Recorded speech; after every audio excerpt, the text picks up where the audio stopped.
पाकिस्तान पाकिस्तान सीमा पर तनाव अब खुली जंग की शक्ल लेता हुआ दिखाई दे रहा है। अफगानिस्तान के हमले के बाद में अब पाकिस्तान ने दावा किया है कि उसकी सेना ने काबुल और कांधार समेत कुछ शहरों में एयर स्ट्राइक की है। आपको इस रिपोर्ट में दिखाते हैं।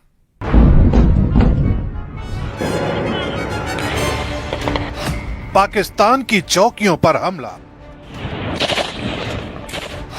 पाकिस्तान के सैनिकों की मौत, पाकिस्तान की चौकियों पर कब्जा, पाकिस्तान के जेट और टैंक तबाह। पाकिस्तान और अफगानिस्तान बॉर्डर से आई ये तस्वीरें एक तरह से दोनों देशों के बीच जंग की शुरुआत है। अफगानिस्तान की तरफ से पाकिस्तान के एयर स्ट्राइक के जवाब में किए गए इस एक्शन से पाकिस्तानी सेना में खलबली मच गई है। हालात ऐसे बन गए हैं कि पाकिस्तान की सेना को उसकी कई चौकियों को छोड़कर भागना पड़ा। अफगानिस्तान की सेना के दावे के मुताबिक डूरंड लाइन के पास पक्तिका, पक्तिया, खोस्त, नंगरहार, कोनार और नूरिस्तान प्रांतों के करीब हमले किए गए। अफगान फौज ने पाकिस्तानी सेना के छक्के छुड़ा दिए। पाकिस्तान की चौकियों पर कब्जे का दावा किया गया तो कई पाकिस्तानी सैनिकों के मारे जाने का भी दावा किया गया। अफगानिस्तान के दावे के मुताबिक उसने पाकिस्तान पर जवाबी हमला किया जिसमें 55 पाकिस्तानी फौजी मारे गए। इसके साथ ही पाकिस्तान के 2 सैन्य बेस पर कब्जा किया गया और 19 पाकिस्तानी पोस्ट अफगानिस्तानी फौज के कंट्रोल में आ गई। यही नहीं, पाकिस्तान के एक फाइटर जेट JF-17 और एक टैंक को भी तबाह करने का दावा किया गया है। अफगानिस्तान के इस पलटवार पर पाकिस्तान भी चुप नहीं बैठा है। पाकिस्तान ने अफगानिस्तान के प्रमुख शहरों में जबरदस्त एयर स्ट्राइक कर दी।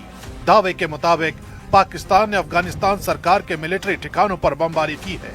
अफगानिस्तान सरकार के प्रवक्ता के मुताबिक पाकिस्तानी सेना ने काबुल, कंधार और पक्तिया के कुछ इलाकों में हवाई हमले किए हैं, लेकिन पाकिस्तान की इस एयर स्ट्राइक में किसी के भी घायल होने की खबर नहीं है।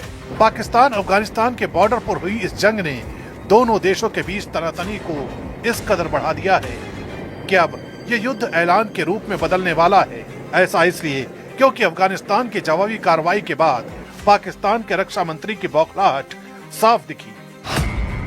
उन्होंने कहा, अब सब्र का पैमाना भर चुका है और पाकिस्तान और अफगानिस्तान के बीच खुली जंग होगी। ख्वाजा मोहम्मद आसिफ के शब्दों में अब दमादम मस्त कलंदर होगा। यानी अब अफगानिस्तान और पाकिस्तान के बीच में फुल वार होने के आसार प्रबल हो गए हैं। इस बीच अफगानिस्तान की तरफ से भी ये बयान आया है कि पाकिस्तान के खिलाफ चले इस ऑपरेशन में उसके 8 जवान मारे गए। वहीं नंगरहार में आम लोगों पर मिसाइल हमला हुआ जिसमें 13 नागरिकों की मौत का आरोप पाकिस्तान पर लगाया गया है। अफगानिस्तान का कहना है कि ऑपरेशन पूरा होने के बाद उसने आगे के हमले रोक दिए, लेकिन दोनों देशों के बीच ये तनातनी अब बेहद खतरनाक मोड़ पर पहुंच चुकी है।